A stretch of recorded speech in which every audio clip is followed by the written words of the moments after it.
సువర్ణ media ప్రేక్షకులకి స్వాగతం.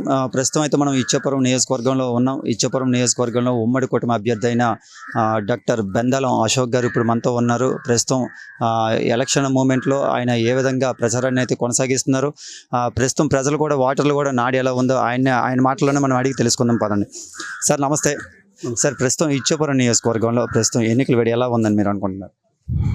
ఈరోజు మీరు ఎక్కడ చూసినా సరే చాలా అద్భుతమైనటువంటి స్పందన ప్రజల్లో కనిపిస్తుంది. ఏ గ్రామంకి వెళ్ళినా, ఏ డోర్ టచ్ చేసినా సరే ఈ 5 సంవత్సరాలు వాళ్ళు పడినటువంటి బాధలు, ఈ 5 సంవత్సరాలు వాళ్ళు అన్ని రకాలుగా అణగదొక్కబడ్డారనే బాధ, అభివృద్ధి పూర్తిగా లేనటువంటి పరిస్థితులు, సంక్షేమం పూర్తిగా అందనటువంటి పరిస్థితులు ఇక్కడ చూసిన తర్వాత తెలుగుదేశం పార్టీ, అలాగే జనసేన పార్టీ, బీజేపీ పార్టీ కూటమి ఏ ప్రచారంకి వెళ్ళినా, ఏ గ్రామానికి వెళ్ళినా అద్భుతమైనటువంటి స్పందన కనిపిస్తుంది. వాళ్ళందరూ కూడా ఎదురొచ్చి మాకు తిలకం దిద్ది హారతులు ఇచ్చి మరీ ఈరోజు మమ్మల్ని స్వాగతిస్తున్నారు. వాళ్ళకు ఉన్నటువంటి సమస్యలు చెప్పుకుంటున్నారు. మళ్ళీ కూటమి ప్రభుత్వం వస్తే మా సమస్యలు తీరుస్తారనే నమ్మకం మాకు ఉంది అని చెప్పి వాళ్ళే స్వయంగా చెప్తున్నారు.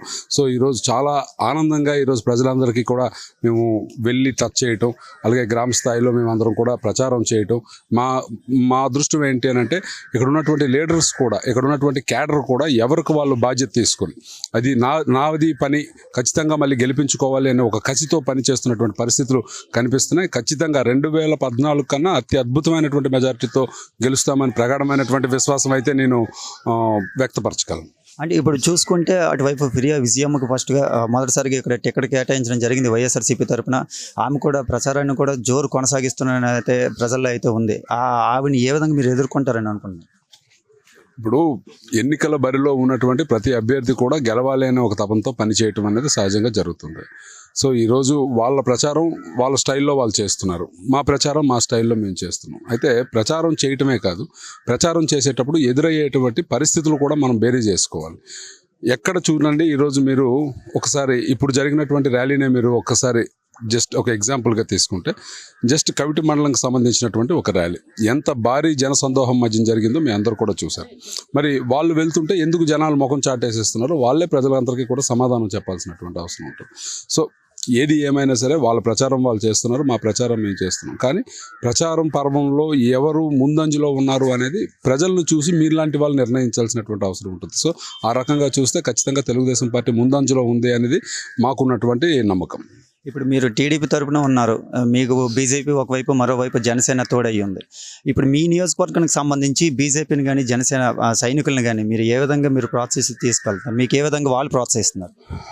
పైన ఉన్నటువంటి మా అధినాయకులు ఎవరైతే చంద్రబాబు నాయుడు గారు ఉన్నారో, పవన్ కళ్యాణ్ గారు ఉన్నారు, నరేంద్ర మోడీ గారు ఉన్నారు, వాళ్ళందరూ కూడా ఒక కూటమిగా ఏర్పడడానికి ఒక బలమైనటువంటి కారణం ఏంటి అని అంటే రాష్ట్రం అధోగతి పాలైపోయినటువంటి పరిస్థితి ఉంది. సో రాష్ట్రంలో పూర్తిగా శాంతి భద్రతలు క్షీణించినటువంటి పరిస్థితి ఉంది. ఎవరు ప్రశ్నించడానికి అవకాశం లేనటువంటి పరిస్థితి ఉంది. విపరీతంగా అప్పులు చేసి రాష్ట్రాన్ని నట్టేట ముంచేసినటువంటి పరిస్థితి ఉంది. సో ఈ రకమైనటువంటి అన్ని పరిస్థితులు బేరే చేసుకున్న తర్వాత ముగ్గురు ప్రధానమైనటువంటి అధినాయకులు కూడా ఒక నిర్ణయం తీసుకొని జగన్మోహన్ రెడ్డి విముక్త ఆంధ్రప్రదేశ్ని మళ్ళీ తీసుకురావాలనే ఉద్దేశంతో ఈ కూటమి ఏర్పాటు చేయబడ్డది. సో ఖచ్చితంగా అధినాయకులు తీసుకున్నటువంటి నిర్ణయాన్ని అందరం కూడా, ఇటు తెలుగుదేశం పార్టీ నుంచి నేను కావచ్చు, లేకపోతే జనసేన పార్టీ నుంచి దాసరి రాజు గారు కావచ్చు, లేకపోతే బీజేపీ పార్టీ నాయకులు కావచ్చు, అందరూ కూడా ఉమ్మడిగా ఈరోజు ఖచ్చితంగా మళ్ళీ మన ప్రభుత్వం రావాలి అనే కసితో ఒకరికొకరు సహకరించుకుంటూ ఏ ఒక్క కార్యక్రమం అయినా కలిసి తిరుగుతూ, కలయ తిరుగుతూ, ప్రతి ఒక్కరిని కూడా టచ్ చేస్తూ సైకిల్ గుర్తుకు ఓటేయండి అని చెప్పే విషయంలో అన్ని పార్టీలు కూడా మాకు సహకరిస్తున్నాయి. ఖచ్చితంగా వాళ్ళందరూ సహకారం తీసుకుని గతంలో కన్నా మంచి మెజారిటీతో ముందుకు వెళ్లే పరిస్థితులు అయితే ఇక్కడ స్పష్టంగా కనిపిస్తున్నాయి. ఇంకా మరో 7 రోజులు మాత్రమే పోలింగ్ తేదీ ఉంది కనుక ఈ నేపథ్యంలో మీ నియోజకవర్గంలో ఎంత మేరకు మీరు ప్రచారాన్ని సాగించారు? దాదాపు 90% నియోజకవర్గాన్ని డోర్ టు డోర్ టచ్ చేయటం అనేది, ఎందుకంటే మీ అందరికీ తెలుసు ఎప్పుడూ లేని విధంగా ఈసారి చాలా సుదీర్ఘకాలం మరి ఎన్నికల నోటిఫికేషన్ రావటం కానీ సుదీర్ఘకాలం ఉండటం వల్ల చాలా గ్రామాల వరకు కూడా డోర్ టు డోర్ తిరగడానికి ఒక అవకాశం దొరికింది. గత 5 సంవత్సరాల నుంచి చేస్తున్నటువంటి కార్యక్రమమే అయినప్పటికీ కూడా 90% ఆఫ్ ది విలేజెస్ అన్నీ కూడా డోర్ టు డోర్ మేమందరం కూడా తిరగడం జరిగింది. సో ఇంత తిరిగినప్పుడు ఖచ్చితంగా మాకు ఉన్నటువంటి అడ్వాంటేజ్ మాకు ఏదైతే ఉందో అది ఖచ్చితంగా ఉంటుంది. ఏదైతే ఇప్పుడు మేము 90% కంప్లీట్ చేసాం, ఈ 6 రోజుల్లో మిగిలినటువంటి 10% కూడా కంప్లీట్ చేసేసి మళ్ళీ ఒకసారి ఎక్కడ ఉన్నటువంటి నాయకులు అక్కడ, ఎక్కడ ఉన్నటువంటి కార్యకర్తలు అక్కడ, ఆ గ్రామంలో ఈ 6 రోజులు కూడా వాళ్ళ ప్రచారం కానీ వాళ్ళు ఓటింగ్ ప్యాటర్న్ ఏదైతే ఉందో అది చేసుకునే విషయంలో కానీ పోలింగ్ చేసుకునే విషయంలో కానీ వాళ్ళు తగు జాగ్రత్తలు వాళ్ళందరికీ కూడా చెప్పడం జరిగింది. అలాగే మా పార్టీ అధిష్టానం కూడా చాలా సీరియస్గా తీసుకుని వాళ్ళు కూడా కొన్ని డైరెక్షన్స్ ఇస్తున్నారు. ఆ డైరెక్షన్స్ ప్రకారం చేసుకొని ఖచ్చితంగా పోలింగ్ మేనేజ్మెంట్ కూడా అద్భుతంగా చేయడానికి అన్ని ప్రణాళికలు సిద్ధం చేసుకున్నాం. సరే, ఇప్పుడు చూసుకుంటే మీ సతీమణి కూడా వెళ్ళే ప్రతి ప్రచారం కూడాను అద్భుతమైన జనం నుంచి మంచి రెస్పాండ్ అనేది వస్తుంది. ఆవిడ ఎంతవరకు మీకు సపోర్ట్ చేస్తున్నారని మీరు అనుకుంటున్నారు? చాలా పెద్ద సపోర్ట్ అంటే వాస్తవానికి ఏంటంటే ముఖ్యంగా మా నాన్నగారు ఉన్నప్పుడు ఒక రకమైనటువంటి పరిస్థితులు ఉండేవి. మరి మా నాన్నగారు లేకపోయినటువంటి పరిస్థితుల్లో నా వైఫ్ నాకు ఒక పెద్ద ఎసెట్ అయ్యారు. కవిటి మండలం అయితే ఖచ్చితంగా ఆవిడ తాలూకా ప్రభావం అని చాలా ఉంటుంది అని చెప్పుకోవచ్చు.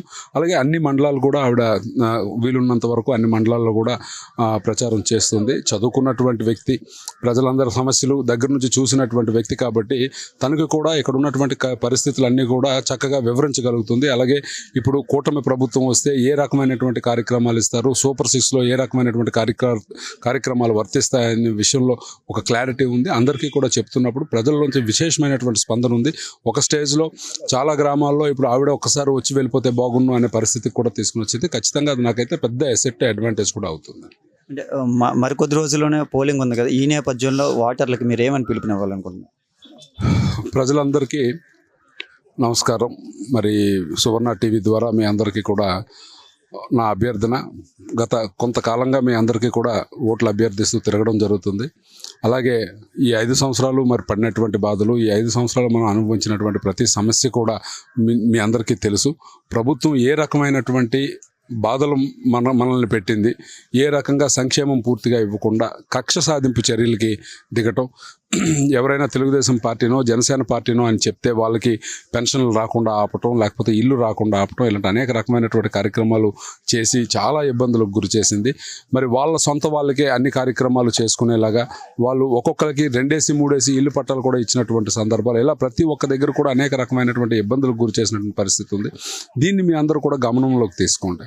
గతంలో తెలుగుదేశం ప్రభుత్వం అధికారంలో ఉన్నప్పుడు ఏ రకమైనటువంటి స్వతంత్రం మనందరికీ ఉండేది, ఏ రకమైనటువంటి కార్యక్రమాలు ప్రభుత్వం చేసేది, ఏ రకమైనటువంటి సుఖాన్ని మనం అనుభవించాం మీ అందరికీ కూడా తెలుసు. సరే, ఒక అవకాశం ఇద్దాము అని చెప్పి ఇచ్చిన తర్వాత ఈ 5 సంవత్సరాలు ఏ పరిస్థితులు ఉన్నాయో మీ అందరూ కూడా చూశారు. అందుకు దయించి ఇప్పుడు కూటమి అభ్యర్థిగా మీ ముందుకు నేను 3వసారి రాబోతున్నాను. అలాగే ఎంపీగా రామ్మోహన్ నాయుడు గారు కూడా రాబోతున్నారు. మరి ఏదైతే బ్యాలెట్లో సీరియల్ సంఖ్య ఇద్దరికీ కూడా ఒకటే వచ్చింది. సో మీ అందరూ కూడా 1వ నెంబర్ సీరియల్లో సైకిల్ గుర్తు మీద 2 ఓట్లు కూడా ప్రతి ఒక్క వ్యక్తి కూడా వేసి మమ్మల్ని ఆశీర్వదించండి. ఈ 6 రోజులు మీరు మా కోసం కష్టపడండి. వచ్చే 5 సంవత్సరాలు మేము శక్తి వంచన లేకుండా మీ అందరికీ కూడా సేవ చేసుకుంటాం. దయించి మీ అందరూ కూడా మమ్మల్ని ఆశీర్వదించమని సువర్ణ టీవీ ద్వారా కోరుకుంటాం.